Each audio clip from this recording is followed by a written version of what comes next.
Sa nabasa ko po sa GC, Your Honor, hindi naman po na-encounter ko po yun. Hindi, tanong ko po, alam nyo na nakilala ng Vice President?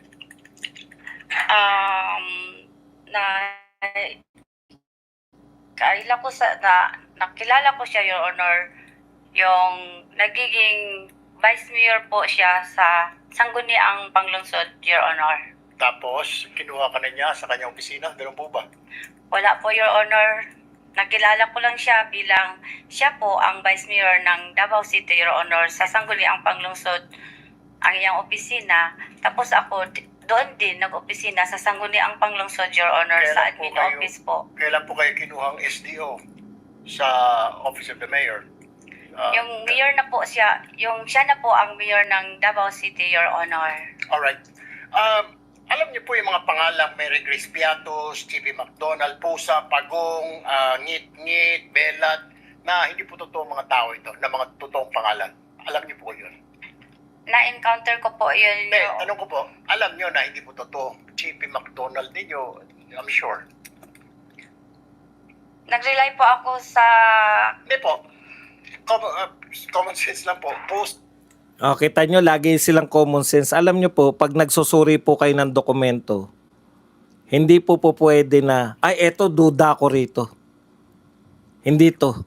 Lahat naman po, hindi po tayo taga-COA. Mga pangkaraniwan tao. Lahat naman po tayo, alam natin na alias yan. Ang pinalalabas mo ba, Erwin Tulfo, na bawal mag-alias sa confidential fund? Ibig sabihin, bawal mong bigyan ng pera yung confidential agent na may alias. Kinakailangan buo ang kanyang pangalan. Yan yung punto niya, di ba? Wala po sa hulog. Hindi ko po maintindihan kung bakit po nagtatanong ng ganyan si Erich Tulfo. Samantalang lahat tayo, alam naman natin yan lahat na yan po ay alias. Tuloy po natin. Sa Pagong, may apelyido ba po sa Pagong sa Davao? Wala po akong narinig na Okay. ganyan, Your Honor. Pero alam mo na ito po, hindi totoo mga pangalan. Ang kulit, no? Totoong tao po sila. Totoo pangalan, pero hindi po totoong pangalan. Di ba? Pahiya ka. Ano sinabi ni Acosta? Totoong tao po sila. Pero ang sinasabi na naman ni Tulfo, pero hindi sila totoong pangalan. Anong koneksyon? Basta totoong tao sila. Yes po, Your Honor. Okay. Kung hindi po totoo mga pangalan, bakit wala kayong record na itong mga pangalan ng mga tao na tumanggap na CIF? Bakit di po ninyo ni-remind si Colonel La Chica o maging si OVP na, Sir, Ma'am, kailangan po natin na totoong pangalan na recipient ng CIF dahil baka hindi na kailangan ng COA, nasa Joint Memorandum Circular po yan. Pauso, no? Nasa joint memorandum daw po na yung confidential agent ay dapat pangalanan. Saan nakuha ni Tulfo yun? Dapat daw alam natin yung tunay na pangalan, alam ni Acosta. Hindi na po confidential yan, Tulfo, kung yan po ipapaalam sa lahat. You should know that. Sa nabasa ko po sa GC, Your Honor, hindi naman po sinasabi doon na kailangan po ang pangalan ng recipient po, Your Honor. Pahiya ka na naman. Binasa niya yung joint circular. Hindi po pwedeng disbursement officer ay hindi alam yung joint circular, Tulfo. Ang sinabi doon, hindi naman nakalagay na dapat pangalanan yung recipient. So, sa pagkaintindi mo, hindi kailangan. Hindi mo... Yun talaga yun, Tulfo. Kasi kung ibubulgar lahat ng confidential agent, kawawa naman yung bayan natin. Ano po yung nilalagay sa safes ng mga dokumento? Nagtali-talinuhan, di ba? Ano yung safe na yan? Actually, yan yung sinasabi ni Ping Lacson na merong safe na pangalan ng mga confidential agent. Nakikisaw-saw lang to si Erwin Tulfo, hindi naman kanya. Si Lacson, alam niya yan. Pero ang tanong, alam ba yan ni Acosta?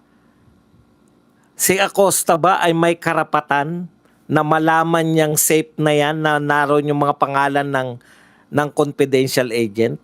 Disbursing officer lang siya. Hindi naman po si Acosta, hindi naman po siya kasama sa pag-implement ng confidential works ng OBP. Nag-disburse lang po siya ng pera. Magkaiba po yun. Di ba? Okay. So, hindi po niya kinakailangan, hindi po niya kinakailangan yun pong confidential fund o na maunawaan na mayroon palang nakasave na mga pangalan. Natutunan ko lang din yan kay Lacson lang. Pinagpipilitan ito ni Erwin Tulfo na nakalagay sa safe yung pangalan ng intelligence fund, intelligence officers. Kung meron man nun, hindi yan alam ni Acosta. Pinaghalo-halo. Mahirap talaga pag mga kaperasito lang po ang kaalaman. Mas magaling pa po sa tunay na marunong. At tuloy po natin yung pinag-uusapan ni Tulfo. Anong mga nilalaman? Anong nilalaman? Di ba pinapabili po kayo ng safe, di po ba? At bumili kayo ng safe, tama po? Meron po kaming safe, Your Honor. Okay, anong nilalagay sa safe? Nakalagay po sa joint memorandum circular po yun. Meron po, ang nilalagay po doon yung mga documents po. Anong documents po yun? Yung CDR po. Okay. Alam niyo na si Colonel Chica ay hindi po 'Di ba? Napahiya siya kasi ang gusto niyang isagot, naroon nakalagay yung pangalan, nasa safe yung pangalan ng mga confidential agent. Yan, nakuha niya yan kay Lacson eh. Ibang safe yung alam ni Acosta, yung alam ni Acosta ng safe, yung mga pinaglalagyan niya ng dokumento at pinaglalagyan niya ng pera. Tuloy po natin yung kaengokstan nito. maaaring mag-disburse dahil wala siyang fidelity bond. Pero dahil utos po sa ni VP Sara, sumunod ka lang. Tama po. Distraction po yun. Siya po ang Kaya nga po. designate ni Ma'am VP Sara na security kaya officer, Your Honor. Kaya nga po. Again, pinipilit na naman ito. Yan yung influential sinasabi ko sa inyo. Yan yung influential ni Ligutan.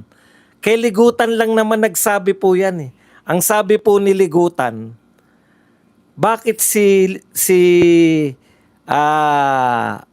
ang nag-disburse, si La Chica ang nag-disburse? Sinasabi na paulit-ulit ni Acosta, hindi po siya nag-disburse, ako. Si La Chica ang nag-implement.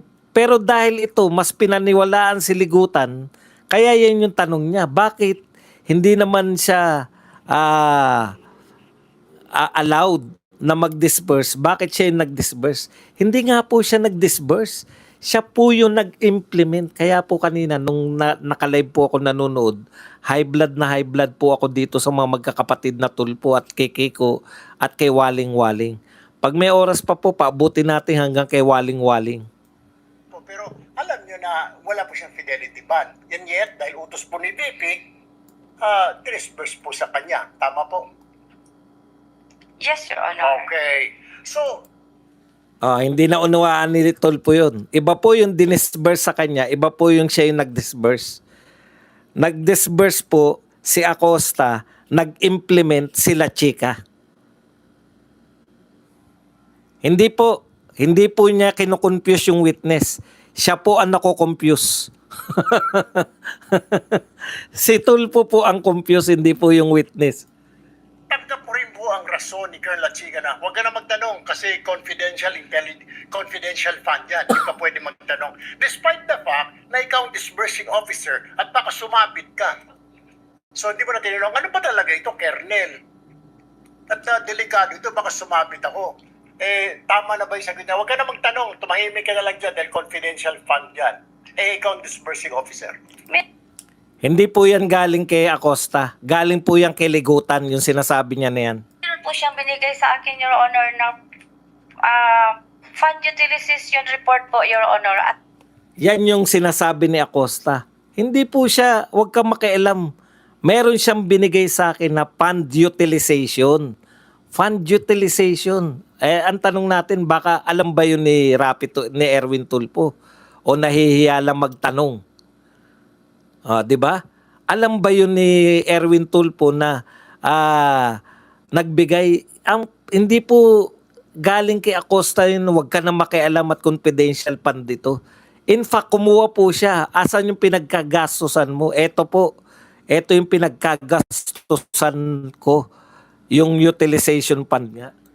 Aside po sa pag-verify ko sa kanya kung bakit ito ang pangalan, Your Honor, kasi confidential in nature po yun, Your Honor. So sa tingin mo, walang mali po sa paggasta ni Colonel La Chica sa intelligence fund, confidential fund ng Office of the Vice President? Sa tingin ko po wala, kasi nabigyan po niya na ako ng fund utilization report, Your Honor, na binabangga ko po sa object of expenditures na binigyan niya sa akin. Nagtugma po ang mga amount, Your Honor, at saka yung ano pong expenses ang dapat ma-incur niya, nandoon po rin, Your One Honor. last question, Presiding Officer. So, ibig mo sabihin, from the very start po, pagbibigay ng mga alias, walang totoong pangalan, paggasta ng mga class sa mga tree planting, okay lang yun. Part po yun ng confidential fund, sa tingin mo. Basta po, binigyan po Di ako. po, kaya nga po, sa tingin mo, yung Sinasagot ka na nga eh. Sinasagot ka na nga, ayaw mo makinig. Kinakat mo siya, paano niya masasagot? Merry Crispiatus, pagong pusa, normal yun. At pagkatapos yung paggasta sa mga tree planting, Gusto lang niya yata marinig yung boses niya eh. Pag nagtatanong ka, Erwin Tulfo, basic po yan. Pag nagtanong ka at sinasagot ka, makinig ka. Sinasagot ka na, kinat mo para magtanong ulit.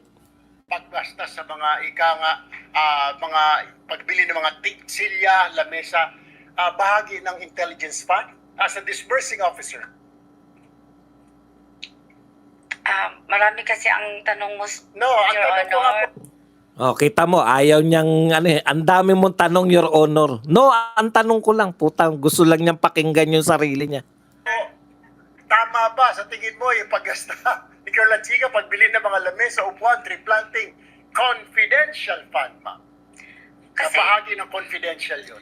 Kasi, Your Honor, sa tree planting po, napasok po doon ang confidential plan po during po sa pag-inspect po ng area po kung saan po mag-tree planting ang mga tao po at ang mga partner organization po. So, pag-survey po, yun po, papasok po ang confidential operation, Your Honor. Pati po pagbili ng lamesa, may confidential din yun. Kailangan under strict confidence sa pagbili ng lamesa at upuan. Gagamitin po yun sa operation, Your Honor. Okay. No further questions, Mr. Presiding Officer. Napahiya ka kasi. Pagbili ng lamesa, pinagbabawal ba yon ng COA? Sinabi ba ng COA? Guess nyo, testigo nyo yung COA. May nagsabi pa na bawal bumili ng lamesa. Ang hinahanap lang nila, OR. Puta, mas marunong pa kayo magsuri sa COA eh. Yung pagbili raw ba ng lamesa, akala ko rin ganun noon. Bakit bibili ng lamesa kung confidential fund? Yung pala, sinabi ng COA, allowed yun. Ayaw lang ng COA, acknowledgement receipt.